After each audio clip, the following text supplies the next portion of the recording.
Welcome to my review of Batman the Animated Series, which follows the adventures of billionaire playboy Bruce Wayne, who is secretly the vigilante known as Batman, whom, with the help of various sidekicks and allies, fights a rogues gallery of criminals and supervillains in Gotham City.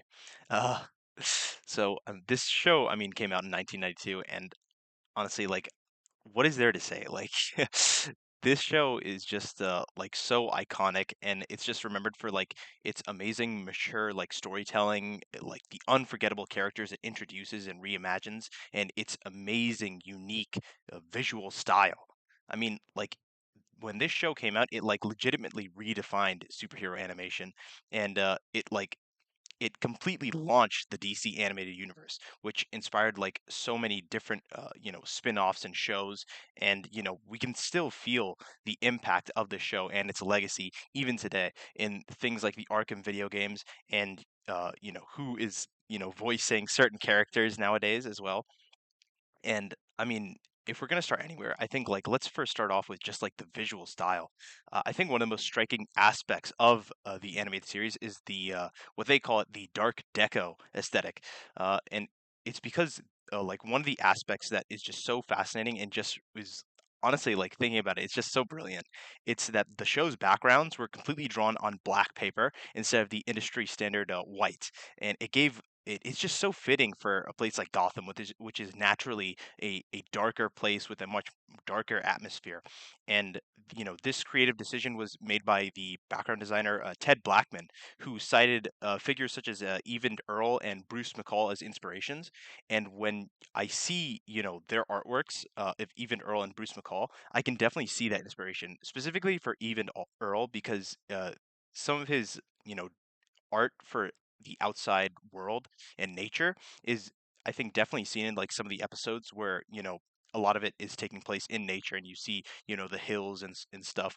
Specifically, I remember this episode of Killer Croc running away from Batman and joining the circus.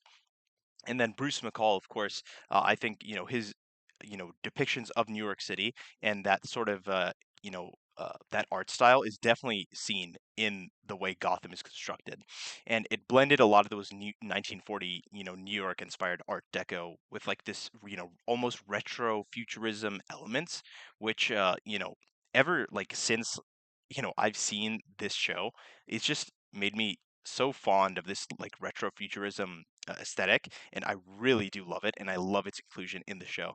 And it does kind of help, I think, with the show's atmosphere, because Gotham City kind of seems to like exist kind of out of time, because it features like blimps floating over the city's skyline, with like 1940s style cars and like futuristic helicopters. And I think it just like shows like all these like different things, but it really adds just to the aesthetic of Gotham. And I like that you can't exactly pinpoint which place and time it's happening. And it just has like like the TV is like shown in like black and white all the time, and it just really adds to that retro futuristic feel. And I think it just makes Gotham so much more stylized and just nostalgic and eerie, and just it really does contribute to that noir inspired like adventures, I suppose. And then the cast, dude, Kevin Conroy, which I believe this is his first time being donning the caped crusader. uh wow, it is just his ability to just switch between like the stoic and commanding voice of Batman, and then the softer and more vulnerable tone of like Bruce Wayne. It just really adds depth to the character, and it just really is just such a like really great understanding of how to change your voice based on the character, because the change is so subtle, but it's so good. It's just so realistic to see like how you could see how people wouldn't make the connection between him and Batman, because their voices are slightly different, but there's enough there to be like, okay, but they're the same people. It's like, ah, man, it's so brilliantly done. And then I think probably like, not to be outdone is just Mark Hamill's Joker. Mark Hamill is already iconic because of the Star Wars movies, but like this is just, I mean, like, wow, does he just knock it out of the park? Like he just redefined this role, honestly. Like the maniacal laughter and like the chilling like unpredictability of the character, it just really does an amazing job of telling you who the Joker is, and just there's a reason why these two were always brought back, for voicing roles in different projects. In Batman the Brave and the Bold, there's like references to them as the voice actors for these characters. Of course, they're brought back for the Arkham video games, which are just so perfect, and it just really, it honestly immortalizes them. Honestly, they're just so good in this show. Uh, and they have like wonderful reimaginings of characters as well. I mean, Mr. Freeze's introduction episode is like so sick. It's called Heart of Ice, and it's just like, it has this Shakespearean dialogue and this beautiful imagery and wonderful animation and amazing voice work. And it even that episode particularly even netted the show a Primetime Emmy Award, which is just like, it just goes to show that this show, even when it was coming out, people knew how good this was. Thankfully, this wasn't something like, it came out and then, it didn't really do well. And then, later on, then people started coming back to it and being like, oh, this is pretty good. No, at the time this was put out, this was an actually like everyone was recognizing that this show is incredible. And the show's visuals are just so stunning. I mean, with all the character redesigns and the costuming and, giving Batman this blue and black look, I just really think it really all came together really well. One thing I think is probably a mixed bag is probably when they decided to do a reanimating of the series. So the first, like, man, I don't even know, 60 something episodes or something like that.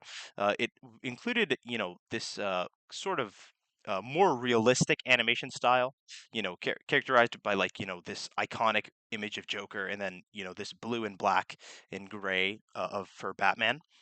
And Bruce Timm apparently thought that the animation style kind of impeded on the animation fluidity, because the character designs, I guess, made it so that they had to focus more on the designs rather than the actual animation. And I think he didn't want to, he wanted to focus more on the fluid animation aspects. So for the new animated or the new Batman Adventures, they changed the animation style to include like way fewer lines, and it did, I think, lead to smoother animation. But I think the undermining of the character's design, I think, definitely probably brought some disadvantages with it, because Joker's redesign is just like, after like that iconic design of the first half of the series, the redesign is kind of like it's kind of a letdown, honestly. I mean, like his hollow eyes and like the exaggerated grin, I think they make him like too cartoony, and it just I think it makes him look less menacing, even though he has like the black uh instead of the white, and his eyes are like inverted and whatnot. I don't think it really works there. And like, Mr. Freeze, I mean, Mr. Freeze had just such an iconic redesigning. And he kind of, I think he also kind of goes down. For the most part, the voices are all the same in this in the new Batman Adventures, but I think the character redesigns, for the most part, I think did go down. I think, me personally, I liked the that boxy look that Batman had, and the blue and the black and the gray as his character design really appealed to me. And then they switched to the sort of black and gray. I don't think it's that bad, but it certainly is a bit of a redesign and a bit of an adjustment. I think some of the good things that do come from this are that there some characters do get like actual upgrades from this. Particularly, the first one that comes to mind is Scarecrow.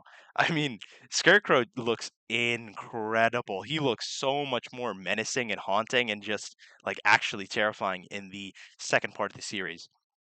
And then the in the new Batman animated adventures, they also do introduce like seemingly more characters. I mean, man, like they like back to back episodes, they introduce like characters like the Judge, and then characters like the Creeper, and it's just like, oh my goodness, these are like amazing designs. And those two in particular, I loved those episodes for just how like original they felt. And there was like, whoa, who are these like two new people who are just like like such great presences in their episodes. And then, I mean, if we're gonna be talking about character introductions, then we cannot talk about the show without talking about how they literally introduced Harley Quinn into the Batman lore, the Batman canon. And I mean, like, just wow, like they really did get like just they really just nailed it, honestly. Harley Quinn is voiced by, I believe, Arlene Sorkin, and of course, she became like a fan favorite, and she was added to the comics afterwards. Harley Quinn as a character, and becomes like this major DC character that we're seeing in movies and TV shows and games and all that.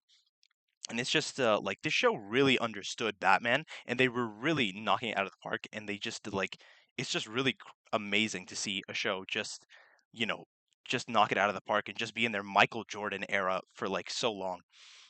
This show did run from 1992 to I believe 1995, and honestly, like it seems like not that long. I feel like dude, if this show was coming out, man, honestly, I would never want it to stop. I would just like keep on watching because this show, it just like it has such an amazing vibe, and I feel like if you just watch like at least one episode at nighttime, before you go to sleep or whatever, and you just chill and just turn that thing on and just watch an episode, it is such a vibe. And some of the most iconic episodes I think that stood out to me are definitely Almost Got 'Em, which is it's just such a brilliant idea for an episode where characters from Batman's Rogues Gallery, Joker, Penguin, Two-Face, Poison Ivy, Killer Croc, they're sitting down at around a table, and they're just sharing their near victories against the Dark Knight. And then the ending of the episode is just, it's so brilliant, and it's just such a great idea for an episode. Of course, another episode that must be mentioned is Heart of Ice. This is the episode that they submitted to the Emmys, and this is what actually got them the win for, I believe, Outstanding Animated Program. And oh my goodness, it just turns Mr. Freeze, it like completely reimagines his backstory, which, after it came out, this became the backstory for Mr. Freeze. And I mean, it just goes to show how well this show understood, the assignment, really.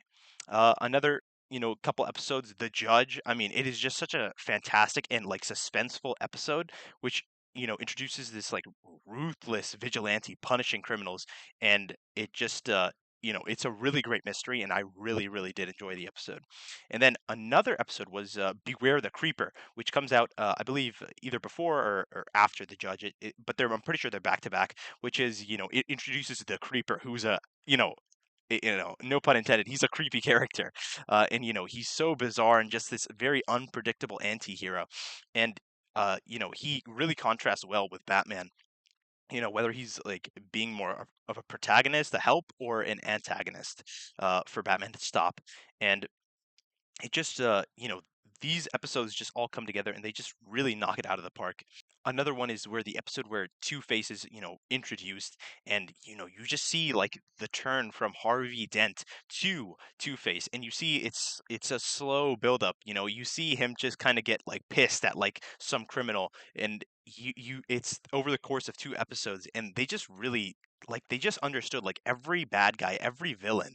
They just understood how to really do them justice. And I think like Scarecrow, he didn't probably have like the greatest design in the first part, but in the second part, in the Batman New Adventures, they the redesign really did come in clutch to actually help out with that.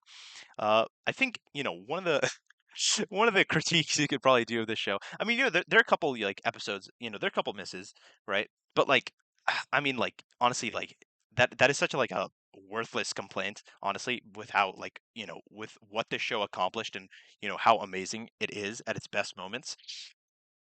Like, there is like one consistent thing that happens is the comically bad aim of seemingly everyone in Gotham when they're shooting at Batman. I mean, people are like tracing Batman. There's like, yeah, the worst one is like Batman's like standing up against a wall, and someone starts shooting a gun, and he starts tracing over him. He starts going in a horizontal line and then tracing over Batman. That's crazy. And then another one is, someone's shooting Batman, and he's on a lake of ice, and instead of shooting him, they're shooting the ice around him, so he falls into the lake. It gets it gets pretty silly. But I mean, like, those are just those, they're not like that crazy of things to be like, oh my god, I have a problem with this, because this show is just like, it is so amazing. It is just it redefined superhero animation. I mean, the black background was something that other shows even used. I think the Spawn animated show, I think they started using a black background as well. And it's because it's just like it's such a simple but like of course. It's like of course that would work. Of course you would want to do that. It's such a simple yet brilliant idea. And it's just it has like stunning visuals, like incredible cast and just great storytelling with like pretty good mature storylines. It's like pretty crazy that this show, we live like totally in a different time because this show, like the stuff it shows, it's like, wow, this is what kids were watching back in the day. It's like, wow. And it is just such a great animated show, and like even with the changes of the new Batman animated like adventures or whatever, it still remains like a masterpiece in my opinion. And it launched the DC animated universe to for us to get things like the Batman Beyond show, the Justice League show, the Superman animated show, and then even movies like the Batman Mask of the Phantasm, and then the Batman like the Sub-Zero movie. It really did a lot for the Batman character, and for that reason, this show absolutely is getting an A.